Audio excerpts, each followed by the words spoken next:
Hello दोस्तों, स्वागत है आप सभी को अपने चैनल में। आशा करता हूँ आप सब लोग अपनी प्रिपरेशन जो है अब जोरदार तरीके से चालू कर दिए होंगे, ठीक है ना।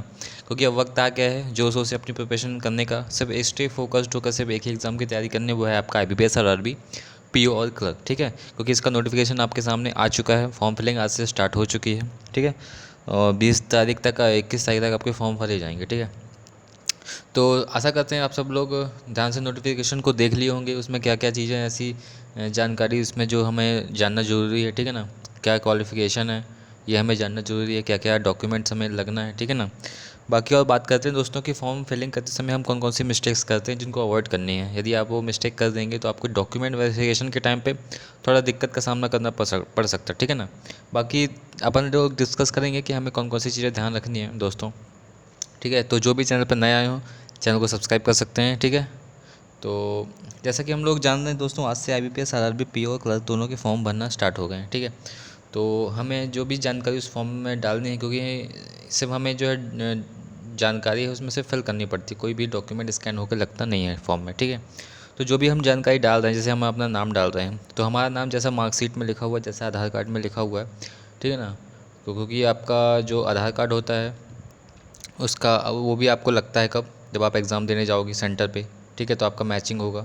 तो जो भी आप डॉक्यूमेंट्स में लगा रहे हैं, आपका जो नाम की स्पेलिंग है वो सही होनी चाहिए, ठीक है ना। जैसा कि आपके मार्कशीट्स और आधार कार्ड वगैरह में डला होता है, ठीक है।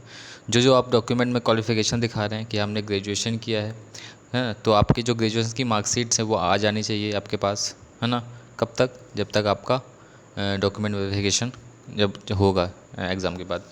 तो जो भी आप लोग मार्कशीट उसमें दर्शाएंगे कि हमने BCA किया है या BBA किया है या BSc किया है, तो आपकी जो सारे सेमेस्टर की मार्कशीट हैं वो आपके पास होनी चाहिए। क्योंकि डॉक्यूमेंट वेरिफिकेशन के टाइम ये आप मार्कशीट आपको वहाँ दिखानी पड़ेगी, ठीक है। तो ये सब आप लोग अपने डॉक्यूमेंट संभाल के भी रखिएगा, है ना। इसके बाद दोस्तों, क्योंकि काफ़ी लोग बोलते हैं कि हमारे पास अभी ये डॉक्यूमेंट नहीं है, मार्कशीट नहीं है, डिग्री नहीं है, तो बाद में दिक्कतें होती हैं, ठीक है। तो आप लोग ये सब चीज़ें अपने पास अभी से संभाल के रख लें। नहीं है किसी के पास डिग्री तो वो आवेदन कर सकता है, आपकी डिग्री मंगवा के रख सकता है, ठीक है। और जय नाम की स्पेलिंग की मिस्टेक्स ये अपने ध्यान से देखें कि जो भी हम उसमें एड्रेस डाल रहे हैं एप्लीकेशन में, अपने नाम डाल रहे हैं, पिताजी का नाम डाल रहे हैं, डेट ऑफ बर्थ डाल रहे हैं, तो वो बिल्कुल सही सही देख के डालें। जो आपके डॉक्यूमेंट है, हो सकता है आप लोग किसी भी ऑनलाइन सेंटर में जाके फॉर्म भरवा रहे हो, तो थोड़ा सा ध्यान से आप फॉर्म चेक करिए बार बार कि जो आपने जो डिटेल्स डाली हैं वो क्या आपके डॉक्यूमेंट में है वही डालिए। क्योंकि वो जल्दी के कारण हो सकता है वो आपकी डेट कुछ भी गलत सलत यदि उसने डाल दिया तो फिर आपको बाद में दिक्कत हो सकती है। इसलिए जब भी आप फॉर्म भरने हैं तो क्रॉस वेरीफाई अच्छे से करें, जो भी डिटेल्स आप डाल रहे हैं सही डिटेल्स उसमें डालें, ठीक है। तो ये मिस्टेक्स आपको नहीं करनी है, क्योंकि बाद में आपको डॉक्यूमेंट वेरिफिकेशन में सिर्फ यही चीज़ें चेक होती हैं। जो भी आपका एप्लीकेशन फॉर्म भरा जाएगा, आपका नाम चेक होगा, आपकी डेट ऑफ बर्थ चेक होगी, आपके पूरे सेमेस्टर्स की मार्कशीट वगैरह चेक होंगी, आपका आधार कार्ड पैन कार्ड चेक होगा, ठीक है। तो जो भी आप फॉर्म फिलिंग कर रहे हो इन सब मिस्टेक्स को अवॉइड करें जाएँ फॉर्म भरने से पहले, ठीक है। और बस अब क्या है दोस्तों, बस अब तैयारी का वक्त आ गया है अच्छे से करने का, मॉक देने का। क्योंकि ये अब जो वक्त है दोस्तों, 2 महीने आपके बहुत जल्द बीत जाएंगे। 20 दिन में आप लोग इसी में लगे रहेंगे कि कौन सा फॉर्म भरें, कहाँ से फॉर्म भरें, ठीक है। और एक चीज़ और, फॉर्म में भरने से पहले आपको देखना है कि आप भी जो भी बैंक सेलेक्ट कर रहे हैं, ठीक है। क्योंकि कुछ लोग होते हैं दोस्तों कि उन्हें ये सब आइडिया नहीं होते कि हमारे स्टेट में कितने बैंक है, 1 बैंक है, 2 बैंक है, कौन सी प्रेफरेंस में आपको बैंक रखने हैं। तो यदि आपके एरिया में जो भी बैंक आता हो, ठीक है, आप उस बैंक को पहली प्रेफरेंस में रख सकते हैं, ठीक है। उसके बाद सेकंड प्रेफरेंस में आपका अनदर बैंक को रख सकते हैं जो भी आपके लोकल एरिया में नहीं हो, ठीक है।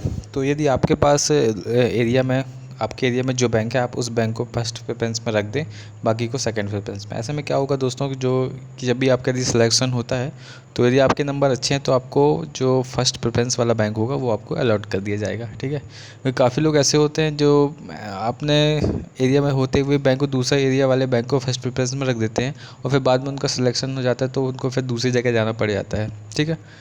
बाकी ये सब चीज़ें आप लोग ध्यान रखिएगा, और बस प्रिपरेशन अच्छे से करते रहिए, ठीक है। फॉर्म फिलिंग में ध्यान से फॉर्म भरिएगा। बाकी मिलते हैं दोस्तों। और जो भी आप डिक्लेरेशन लिखते हैं दोस्तों, ध्यान से उसको भी लिखिएगा, क्या क्या चीज़ें उसमें, आप नोटिफिकेशन को अच्छे से पढ़िए पहले कि कैसी कैसी चीज़ें उसमें दी हुई हैं, ठीक है।